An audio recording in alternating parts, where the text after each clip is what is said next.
I think one of the things about working Dart, and this is, again, to push back, is that there are so many people out there looking for work that don't have a lot of choices. It isn't as if I've got 6 job offers and which one do I accept that's going to make me look better in the context of my family or my friends' eyes. It's, is this a job? If you are in Mumbai, the contrast between the very rich and the very poor is extreme. And therefore, the priorities that people bring may be different. Welcome to the Work for Humans podcast. This is Dart Lindsley.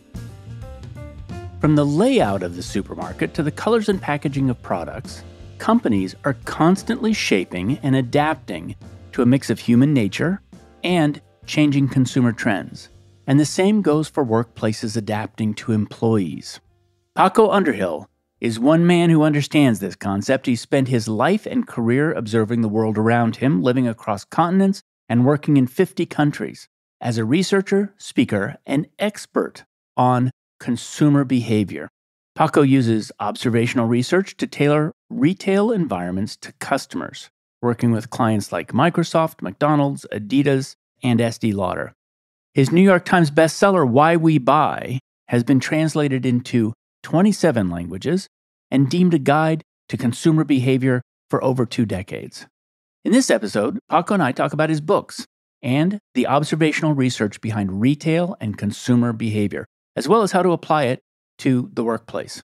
We discuss how to use design to attract the right customers and employees, the shopping models of the future, creating smoother workdays and environments, collecting data to help a company grow, and much more. All right, if you enjoy this episode, as always, please consider subscribing wherever you listen to podcasts. And now, my conversation with Paco Underhill. Paco Underhill, welcome to Work for Humans. Dart, it's a pleasure to be with you. Your book surprised me a couple of different ways. First of all, they're books largely about how we shop, and I didn't expect them to be funny, and yet they are. And a part of the reason they are is partially because I think you're funny, but I think that there's a deeper reason, which is that observational comedy starts with great observation, and that you have spent a lifetime closely observing people as they go about their daily lives. And when that is not just observed, but when it's pulled forward, it's really fun. It's kind of, I don't know, what would I say? I feel, caught out, I guess is the word I want to say. Dart, I'm a firm believer in edutainment, that if I can get you to laugh, I can get you to shake and nod your head, I can put ideas in your head and change the prescription of how you see the world. And I think laughter is one of the ways that we get to people. One of your first books, I think it is your first book, which is Why We Buy. And that book, to me, was very much a consultant's book first, which is, this is somebody who is telling people how to run their businesses better. Your most recent book, How We Eat, is quite different. To me, it reads as a writer's book. And it reads as a love story to food and a love story to the culture of eating. And it's not as necessarily utilitarian, but it's really enjoyable to read. Well, thank you. Certainly, book number 1, Why We Buy, The Science of Shopping, was originally published in 1999 when I was running a research and consulting firm with 10 offices across the world. And I had no idea that that book would have the lasting power that it has. And it is out in 27 languages. I got a royalty statement this week from Simplified Character Chinese for that book, with 18,000 copies sold last year. And I was frankly disappointed because the year before it was 60,000 copies.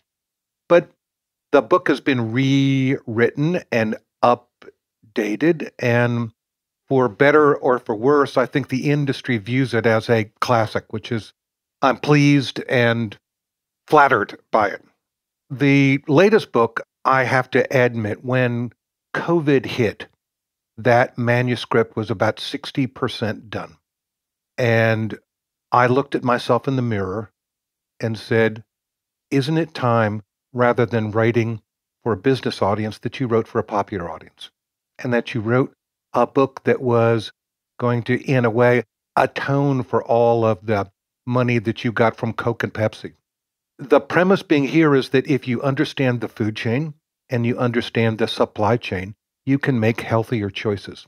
And Dart, I took my own advice and I lost 30 pounds. Oh, fascinating. That's fascinating. I'd love to talk about where the industry was when you started.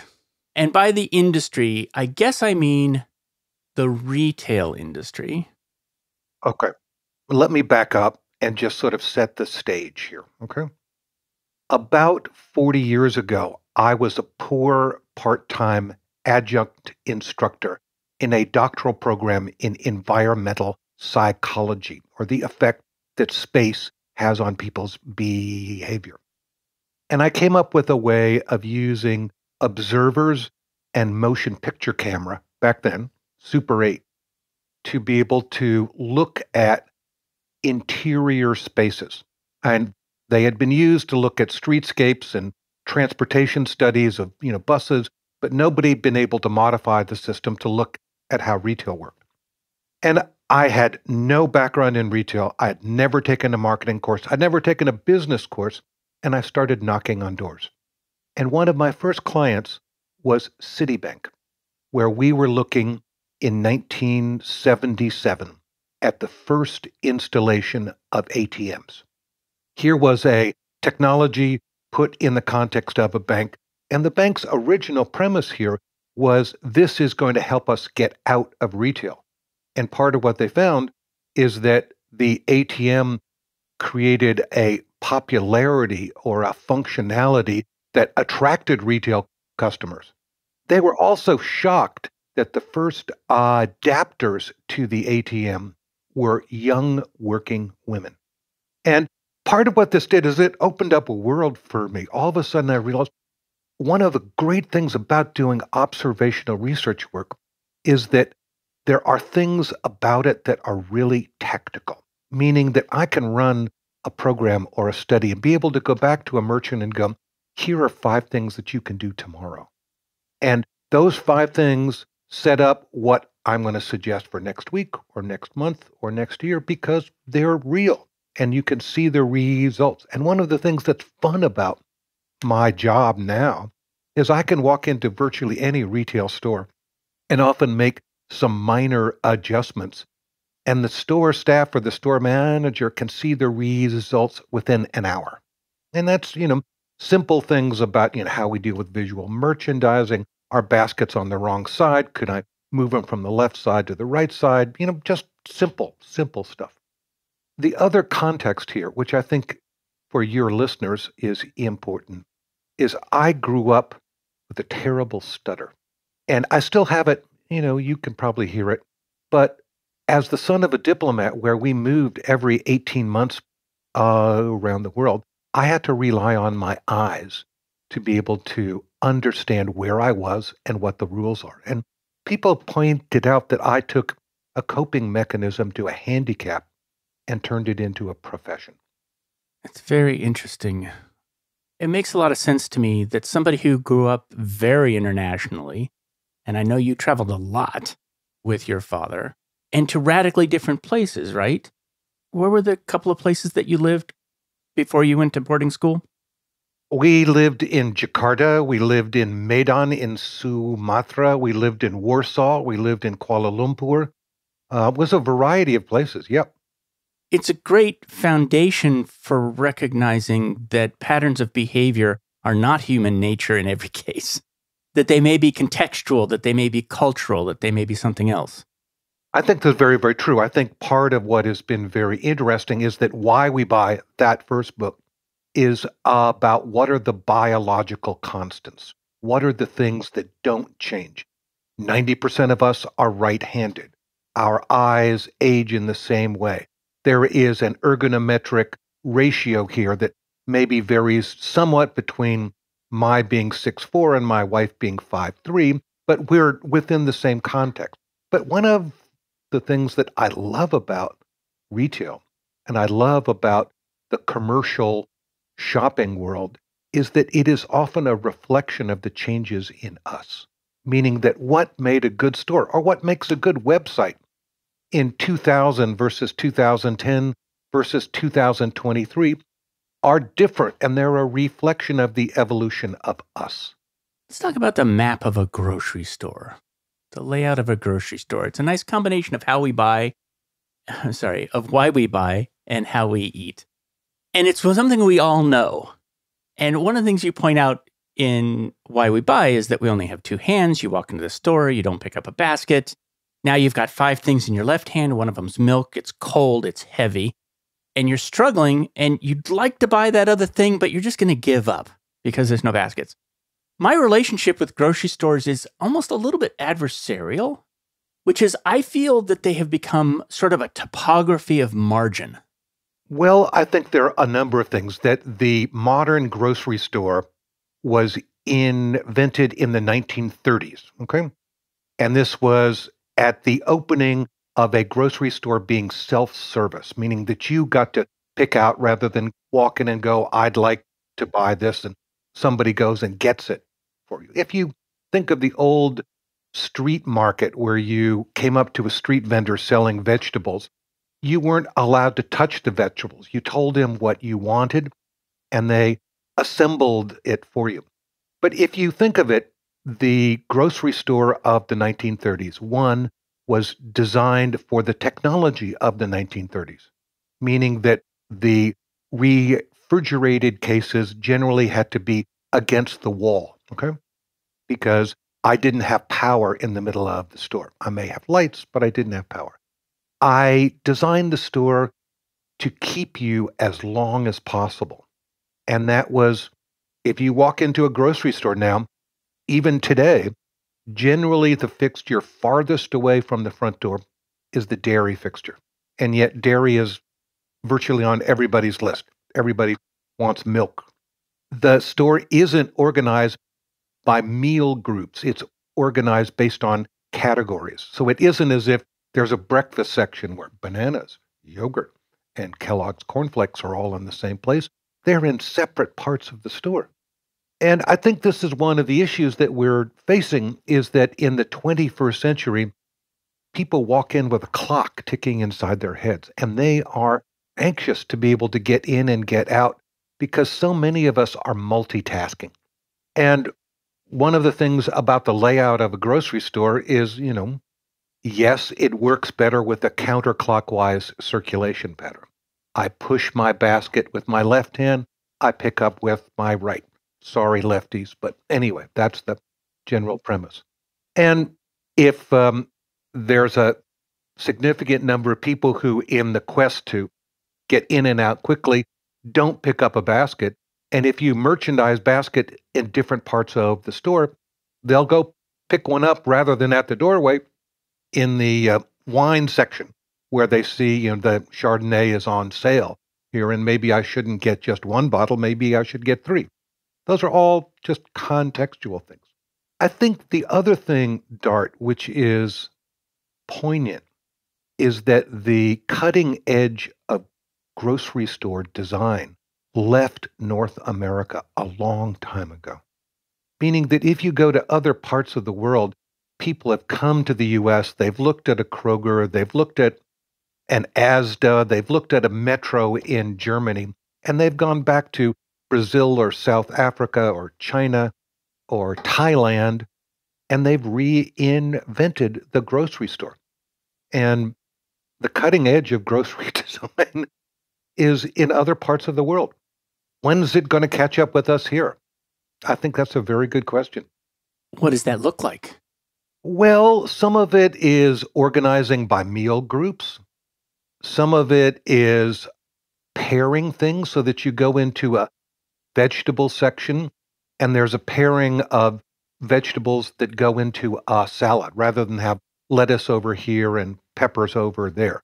Or there's a layering of condiments that go along with things. The new Wegmans here is close to that. And if you go see the Wegmans in Westchester, they've done a very nice job. You walk in the door, and immediately to the right is a dinner fixture where there are vegetables, starches, and meat so that you can walk in the door, go, man, it's all right there. I don't have to go walk through the body of the store. And it's premium product, but it saves you time. I have noticed, for instance, first of all, let's talk about margin for a second. In fact, there's a couple of different tensions here that I feel at play in a grocery store. And one tension is the tension between the dollar that I spend today and the long-term relationship I have with the company, which is that you can win the dollar today, but I'm not going to come back. I'm not going to form that relationship in the long run. Another one is between the dollar I'm going to spend and what's good for me.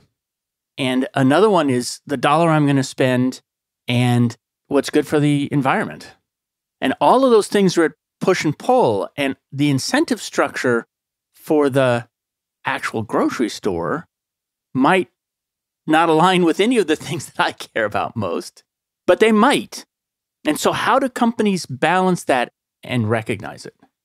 This is a project that I'm working on right now. The premise being here is there a better connection between the grocery store and your kitchen and the design of your kitchen? So if you think about it, first, the concept of recycling needs to be thrown out because it's not working. It isn't working. What is recycled takes more energy. And so part of what we're looking at is repurposing and composting here. And is there a way to be able to recognize that, Dart, you and I at our age, 80% of our grocery purchases are the same thing. We've decided on the Grey Poupon rather than the Gouldens. We've decided it's whole milk, not 1%. We've decided on so many things. Why do we have to keep going back and buying it in boxes or containers that are designed to scream at us from the shelf? And that we take that box of Cheerios, we take it home and hide it in a cabinet because we don't want to have to walk in our kitchen and see that screaming box of Cheerios, much less oatmeal or whatever. Is there a better way of doing it? And the answer is, I think so. And that so much of what we see in a grocery store, we could be selling in a commodity form. And it could be in a container that is washable or compostable. I was talking to a company in Dubai last week that has compostable containers that are made out of organic material. You can wash them and repurpose them and use them over and over again. But as soon as they break or crack, you can throw them in your compost heap, and 6 months later, they're dirt. That's a way of getting past plastic bags. I was talking to another company where they are making things out of seaweed, not plastic. And you can do a simple thing like straws. Rather than throw out the plastic straws, which will last for 200 years in the landfill, here is a straw made out of seaweed. If you really wanted to, you can finish that beverage and eat the straw. It's probably better for you than what you might have been sucking through it. Is local eating actually an advantage? Is it a real thing and does it make a difference? Well, I think there are a number of ways of being able to look at that. And this is, as you may know, one of the topics in the broader grocery industry is the possible merger of Kroger and Albertsons, which is going on right now. And it's in, grocery store news, whatever is covering it. And one of the challenges that they face here is, on the one hand, Wall Street likes the idea that they are combined and that the operating costs and the management costs get lower because they're running a broader fleet. But we also know that in the world of food, what somebody buys in El Paso, Texas, and what somebody buys, much less eats, in Duluth, Minnesota, are different. And part of the process I think is very tough is, how does a national brand get local? How do they understand that having 4 forms of salsa in El Paso makes perfect sense. That if you're in Jersey City, that having banana ketchup. Do you know what banana ketchup is? No. Banana ketchup is a Filipino condiment. Jersey City has the highest concentration of Filipino Americans of any city in the U.S. And if you have banana ketchup, that's friendly. It's like halal meat in Toronto makes perfect sense because it's a cosmopolitan, multi-ethnic, middle-class city. Whereas if you're in Quebec, Canada, yes, there may be a Muslim family, but the role of halal meat in terms of driving not only meat sales, but driving, laundry soap sales, because the family makes the choice of where they shop based on, some religious preferences. I have to admit, I made a choice of where to live once largely based upon what food was available there. My wife and I moved from Colorado back to California after I finished graduate school, largely because of the grocery stores.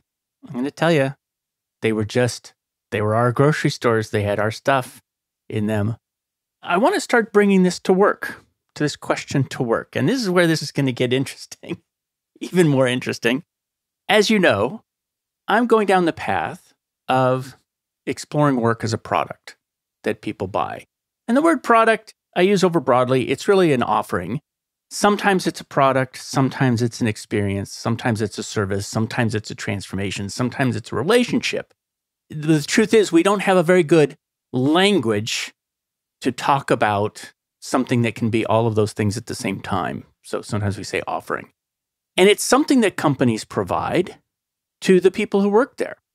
And I want to start to explore whether or not we can learn something about work through your methods. And specifically, there's a gap in what I've been doing, which is because I think of work as a product, I think a lot about design and the design of the work itself. A lot of the retail experience, the product is already designed when I'm looking at it. Your work may extend back farther. So I want to fill in that gap, is what I want to do. So first, let's talk about the assumptions, which you may disagree with, that we can think about work in this way. Okay, let me come at this from a completely different point of view. That's exactly what I hope for. When I stand in front of an audience, and whether it's an audience where we're talking about banking, we're talking about retail, or we're talking about a work environment, I point to six things. Six things. First is that one of the things that's happened, particularly over the past 20 years, is that courtesy of this, our connection between our eyes and our brains has been modified based on our exposure to screens. And what you are holding up is a mobile phone. That's correct. And the poignancy here is that my relationship to a screen at 71 and somebody's relationship to a screen at 25, while it may be the same screen, it is different. Because as we age, the lenses in our eyes yellow, and the way I see and the way a 25-year-old sees. And yet, if I go to the design studios, whether it's retail or web design or office design, the person at the CAD CAM screen doing the design work is generally under age 30. So that's one. Second is that one of the most seminal events in our species since we tamed fire is birth control. And I don't mean to make any religious or moral judgment, but part of what we're looking at, whether it's at retail or life or the work environment, is the changing role of women. And the fact that women are now more than 60% of graduates of institutions of higher learning, that they have stepped into professions which they never occupied before. And I might point out that this is everything from law to insurance to the U.S. Army. That 40 years ago, there were, let's say, 200 job descriptions in the U.S. Army, of which the overwhelming majority were men only. Today, yes, there are still some generally men only, but the overwhelming majority of it is gender integrated. And Part of what this means is whether we're talking about retail, we're talking about housing, we're talking about fashion, or we're talking about the workplace, is that interjection of women into the equation. And it sets up topic number two, which is the role of time and the fact that all of us in the course of our lives are multitasking. And it means, for example, if you have a woman working in your office and she has children, her multitasking is going to be often different as a mother worker as opposed to a father worker.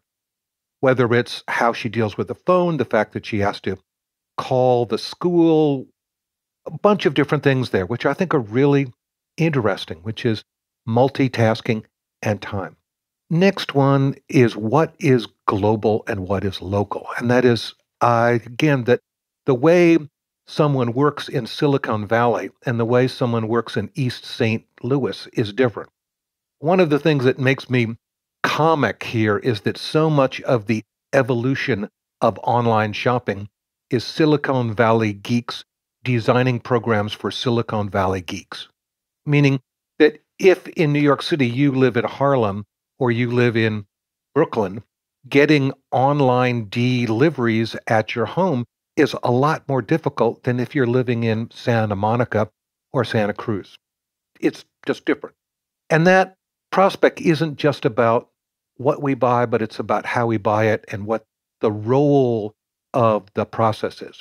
I might point out, too, within the context of a workplace, that what works in suburban Stamford, Connecticut, and what works in urban New York City has some radical, but also some very subtle differences.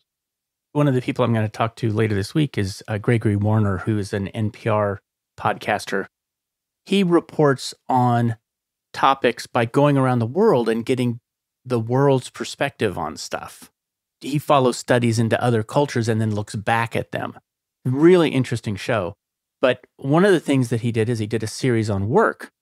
And what you heard in that was that there are business ideas that are being exported, particularly from Silicon Valley, which go out and land with a thud in environments where, for instance, failing fast is incredibly dangerous because any kind of failure is dangerous. So these ideas that come out of business from Silicon Valley, or what work should look like in Silicon Valley, do not necessarily land outside. And of course, I'm deep in Silicon Valley. It's hard for me not to have this perspective. And so I recognize that risk. I just had a conversation with an old friend yesterday who was a major retail executive in multiple countries across the world and took a job with a very big Silicon Alley firm and has been commuting from Arkansas to Silicon Valley.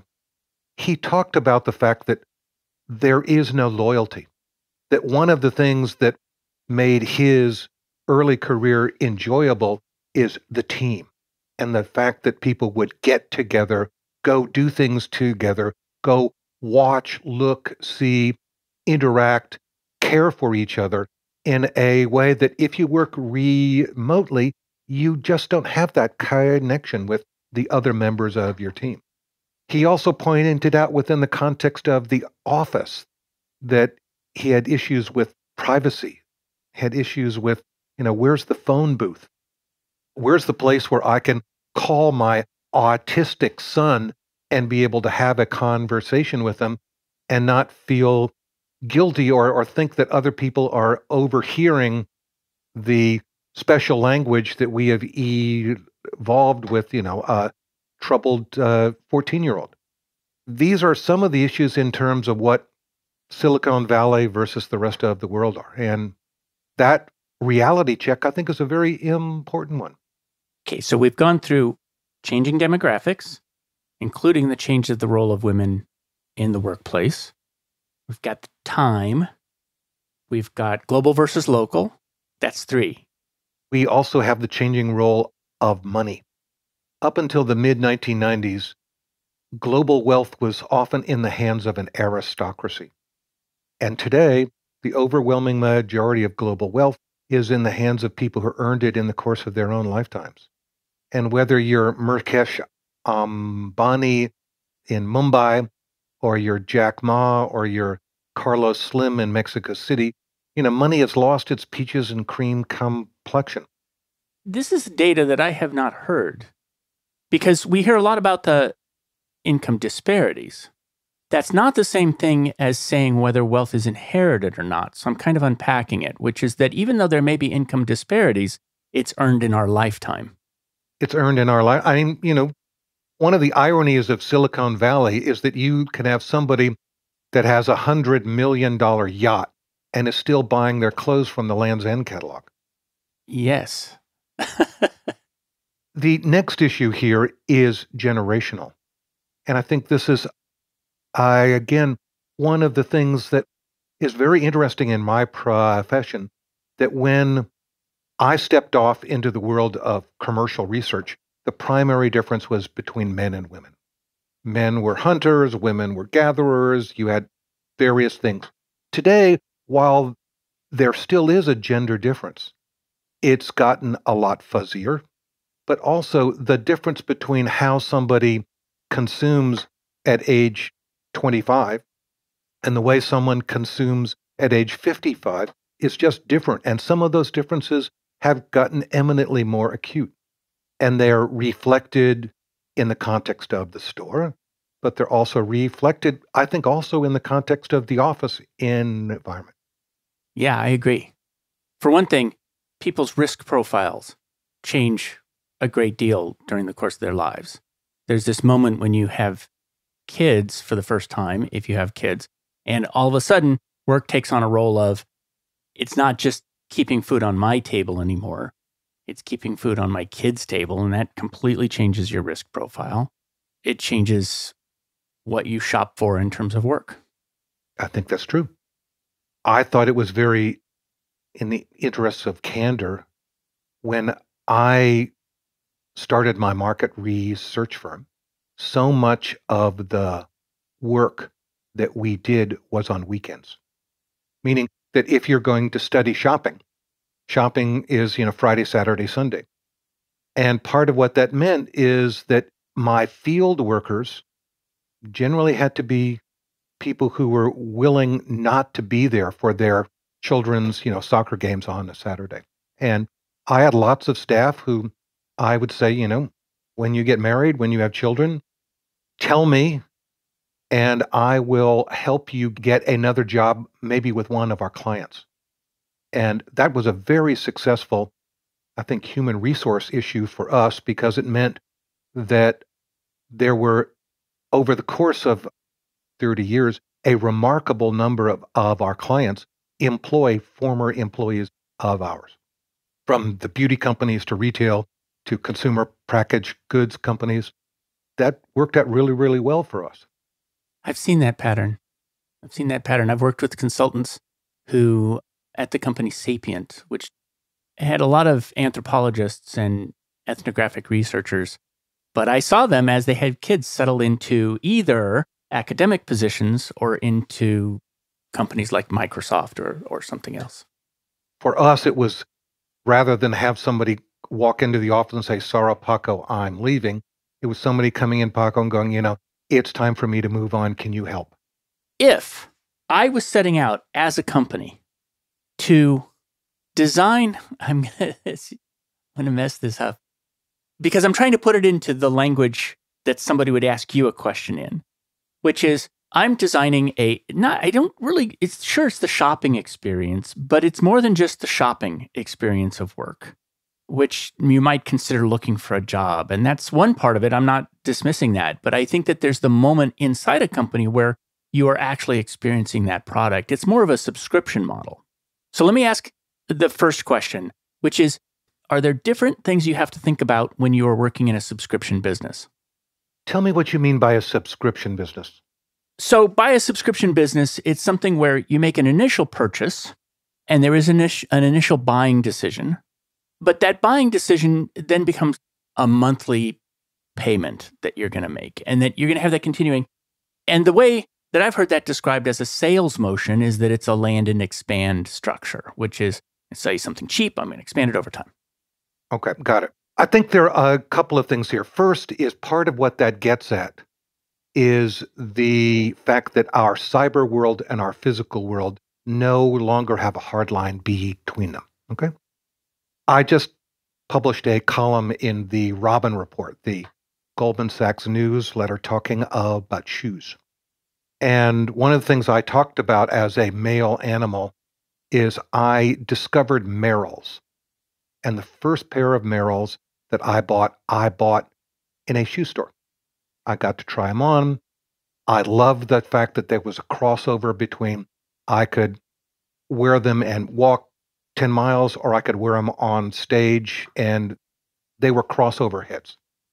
Subsequent to it, I have probably bought 15 pairs online, meaning that I went to the store first, I tried it on, and then I got sold on it. And you would think that some clever researcher would have figured out that store versus online purchase patterns so that I'd have a direct relationship with Merrell's, that every time they came out, those same pair of shoes in a different color, that they would tell me. We also know that within the context of grocery, for example, is that one of the challenges we face is there a better connection between the shipping bay in the back and the trunk of your car in the parking lot? The premise being here is that, Dart, as you go to the grocery store, while 80% of what you're buying is the same thing, you still like to pick out your own meat. You still like to pick out your own vegetables. You still are having a party. You have kids coming over. And there are other things within the context of the store that you would like to be able to pick out because they aren't part of what your normal purchase patterns are. You also may be buying for somebody else, your next door neighbor who is whatever. And I think this is one of that hybrid shopping models here that is going to be very much a part of our future, which is where I pre-order things and then I come in and I shop for the things that I need to shop for. And then my order is ready for me and it is ushered out and is put in the trunk of my car. I've seen a fixture or a system which is like a car wash. And the premise is here that rather than go drive your car up to a parking place where it's, space number 12, and you call on the phone and go, Mr. Underhill, I'm in space number 12, and someone wheels out the cart, which is the labor model for it just doesn't work. Whereas if I could go through like a drive-through and I make say, I will be there in this 15-minute or 20-minute window, and I get to go shop in the store and then drive through and someone loads it in the back of my car, is a better way of doing it. I think we are going to see systems like this. And I think it's not just about shopping, but it could also be about the evolution of the workplace and recognize that it isn't just an open office. I have a friend who's working on self-driving delivery cars, not at my current company, at a different company. And I can see a situation where the self-driving delivery cars are coming from the warehouse with the standards. And you go to a store that is essentially a farmer's market. What I'd like to see at the store is I'd like to see people owning their own stands. I'd like to have a relationship with them. I'd like to trust them individually. The trick there is that those might be the lowest margin things in the store, right? Which is that the stuff that the car is driving is the high margin stuff in some cases. But the stuff that's being sold in the stores, and now you've got this real estate that actually most of what it's selling is low margin. I don't know if that's true, but vegetables, for instance. Well, let's back up here and say one of the major disruptors in the grocery market has been Aldi, Lidl, and Trader Joe's because they aren't driven by slotting fees. What are slotting what fees? A slotting No. fee is? A slotting fee is the premium that a manufacturer pays to be at a certain position on the shelf. So one of the ways in which Kroger, Walmart, Target make their money is General Foods comes in and says, I would like to be at eye level, and this is what I'm willing to pay you to be in that place. So that the organization of the store, in terms of grocery, there are major parts of the standard grocery store that are driven by the relationship between the retailer and the manufacturer as opposed to the retailer and the customer. Whereas Aldi and Lidl, they do selective buying and they don't charge slotting fees. And it means that the shelf spaces that stores are smaller, are better organized, and there's a degree of trust there that may not exist at HEB or at Walmart. I didn't know that. I was not aware that there were slotting fees at the big change. And I assume that most of the mom and pops, which do exist in my town, these small, relatively boutique grocery stores that are pretty high end, but I suspect they don't have that deal. That's true. And I think you see the difference on the shelf. Yeah, that's right. I felt that force. I felt the force of that inside the grocery stores, the big ones. And I thought that force had to do with the profit that they were making on the stuff at eye level. It's true, but it's profit that's coming from slotting fees. I didn't know that. So let's say I wanted to hire Envirocell, your company, to come in and study. We're going to, over the next few minutes, maybe develop a proposal for what that would look like. To study the platform we use to sell work, right? How would we formulate that? And how would we go about that? Dart, this is a very interesting question. And some of it gets back to the issue of collecting data. That in the 21st century, we have a number of tools where piling up data is really easy. One of the things that I've come to as a researcher in the 21st century is it isn't the scale of the piles of data, it is the different ways in which you collect it. And that you use multiple methodologies, recognizing that they're not all going to tell you the same thing, but your skill set isn't in the collection, it's in the interpretation. So one of the ways in which we have started to study office environments is, first of all, have somebody come in and spend a day observing what is the occupancy level of conference rooms. What is the behavior at someone's desk? How often is somebody leaving? It may be putting a software package on people's phones that lets us look at the process by which they are using their phones or their computers to be able to network.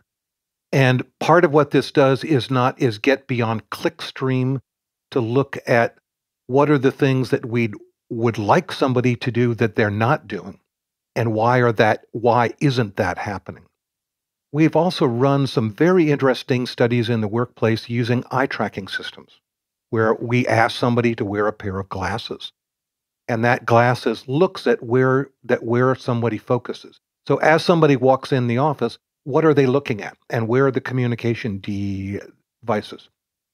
And then we might use a standard interview where we ask people questions. And, part of what we're looking at is what's the difference between what people say versus what they do? What are the things that we understand are conscious decisions, and what are the things that are unconscious decisions? I want to ask a question about something that I did not read about in your books. Oh, it was actually reading the work of Joe Pine, who talks about the experience economy. He spoke of reference groups and how when we are buying something, and let's say we're looking at ourselves in a mirror, we're thinking, how am I going to look to somebody else? And I don't care about middle schoolers. I don't care about third graders. I don't care about 90-year-olds. I care about a reference group. Have you found that to be I won't buy glasses without my daughter there? Listen, this is part of what we know here is that, for example, the average time in a dressing room is up by almost 20% as people are using Snapchat and FaceTime to be able to, say, how do I look? If we think about the world of fashion, Paris, London, New York, no longer dictate that fashion. Yes, there are suggestions that can be made, Paris, London, Milan, whatever, but a lot of it bubbles up from the street. And one of the things that's interesting, for example, is trying to get a merchant, for example, to recognize that the dressing room may be a social media platform because the picture that's taken in the context of the dressing room might end up on Instagram or Snapchat. Therefore, staging it makes an enormous amount of sense. I saw packages in Japanese stores where the women are invited to send pictures back to the store of them wearing the outfits, and that those are used on media in the context of both the mall and the store to be able to showcase stuff. So it's stuff is bubbling up from the street as opposed to being pushed down from the agency. And yeah, I think that is a very interesting issue. Yeah. I think about it in the context of work, but I have to tell the story first, which is that my daughter is very judgy about clothes in general. And she'll say, look, if the only thing you can tell me with your clothes is that you know how to follow a trend, I'm not interested. But I'd say, look, to my daughter, being comfortable with who you are is always in fashion. And she says, well, those shoes definitely say who you are. So you feel that. And I think you feel it when you're looking for work, which is, how is my reference group going to perceive me wearing this job? Well, first, let's look at the fashion side of it. Yes. And fashion is mysterious to me. Totally mysterious. I need help. I need a professional who knows something about fashion. So part of what we know is that in the world of fashion, if I go to a typical women's closet, there are what we call uniforms and costumes. Okay? So uniforms are what they wear Monday through Friday. There are costumes that were often bought for a special occasion. I'm going out on a special date, or I'm going to go to a reunion, or there's a wedding, or there's something. We also know that one of the things about the gender divide is that many of us guys have settled in on uniforms. You're wearing all black. It goes with the microphone, it goes with the earphones. It's easy. I've settled into a uniform too. I am eminently comfortable with it. And do I occasionally vary from it? The answer is sometimes, but not very often. Whereas there are women who work in conservative professions, for example, that recognize that they have to wear uniforms. But one of the ways in which they accessorize or accept or express their personality is with jewelry and shoes, because they're on the edges as opposed to whatever. I think one of the things about working Dart, and this is I again to push back, is that there are so many people out there looking for work that don't have a lot of choices. Meaning, it isn't as if I've got 6 job offers and which one do I accept that's going to make me look better in the context of my family or my friends' eyes. It's, is this a job? And that I think this also varies with whether you're starting, and this is again that generational issue, or whether you're mid-career, or whether you've established who you are and have choices. And there are people knocking on your door going, Dart, will you please come to work for us? And you're looking at the offer and going, yes, you're offering more money or whatever, but is there something else about it that has reference to me? yeah, I think about that a lot, which is the question of how much choice there is. First of all, people leave work all the time, and 60% of them are leaving without another job lined up. Very high numbers, very impressive, especially right now, people are doing that. And so I see people switching between jobs in the data, but I don't necessarily know that they're going to better ones, but they're certainly willing to leave old ones. The definition of a customer is somebody who can choose your product or not. Free will is an important part of it. And there are certainly parts of the workforce who have more choice than others. But there seems to be enough choice. Okay, well, actually, this is a related question. It has to do with some customers walk into the store just naturally with more money. And so designing spaces that are going to attract the people who have the most, right? It's one of the things that actually Apple is very good at, which is that the people who use Apple phones are wealthy. And so they attract a very high dollar clientele. And so that means that if you're advertising on their platforms in some way, you've got this high dollar clientele. I just want to make a point. One of the things about the tech industry is the difference between you can be selling the same product, the same software, the same whatever, and you could from Apple to Samsung to Verizon to whatever, but the need states of somebody walking into a store in Albany versus the need states of somebody walking into a store in San Francisco, and the economic processing skills can be very, very different. And that if you take that same thing and go, what is the difference between Dubai and Mumbai versus Warsaw or Barcelona, you're again starting to look at that issues of what are global and local and how that influences the issue of affluence. Let me just give you an example. If you are in Mumbai, the contrast between the very rich and the very poor is extreme, and that there are places across the planet where that range in terms of wealth disparity is really acute. On the other hand, if I go to Tokyo or I go to Seoul, while there is a disparity, it isn't the extremity that it is in other places. And therefore, the priorities that people bring to that purchase may be different. You used two terms in a phrase a couple of seconds ago that were advanced, and I want to dig into those. One of them is the need state. Is that a technical term in your business? Or is it something you made up on the fly? No, that is a technical term. I mean, there are people to whom the communication issues are eminently more acute than others. And I can look at it between, mothers and fathers. Mothers tend to be much more aware of what their kids' needs are versus dads who may love their kids equally but don't have the same urgency. Again, it varies by age and circumstance. And it's what you walk into a shopping situation with is your need state. It's your starting position, essentially. Yep. And then you said economic processing skills. Yes, I think this is when I'm at a stage in my life when I walk into the grocery store, I almost don't care what I spend. I have the money, and if I get to the register and it's $200 or I get to the register and it's $170, I'm not worried about whether I have the cash to be able to cover it. But there are people who are, at different stages in their lives and their different stages in their economic prosperity levels that they have to be much more careful about what they spend.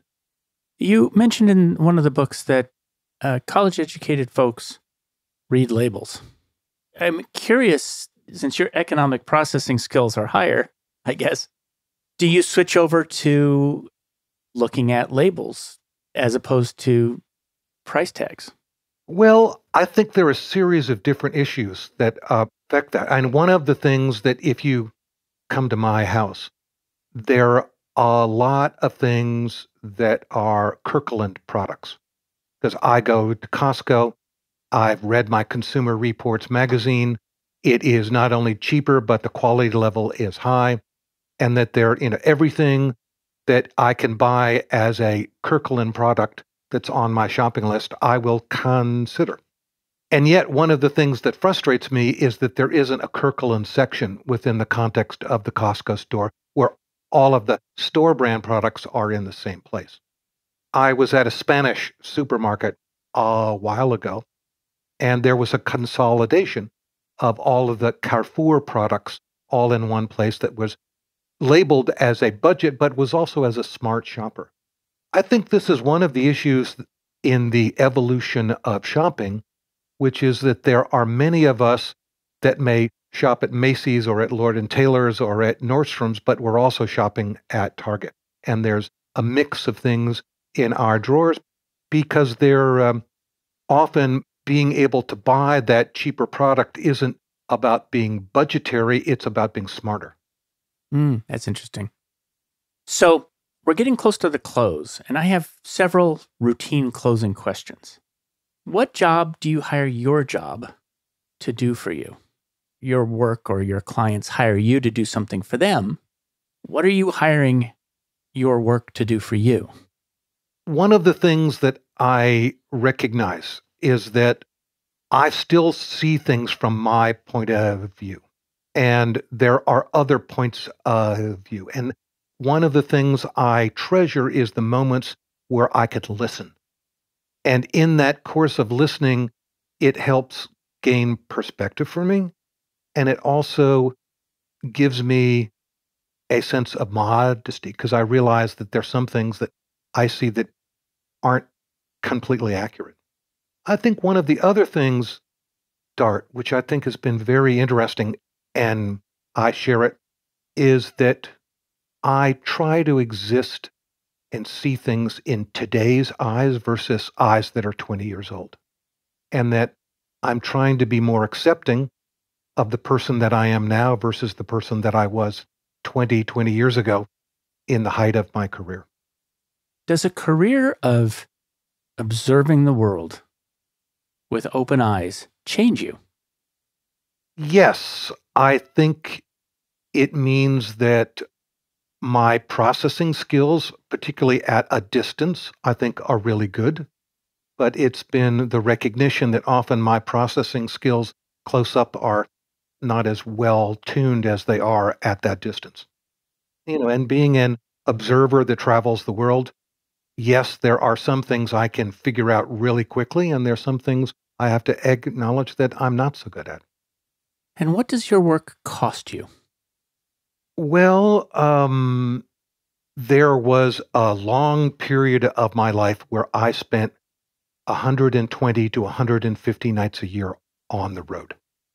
And coming home was often the toughest part of it because I was tired, I was cranky, I was jet lagged, and it took me a while to recover.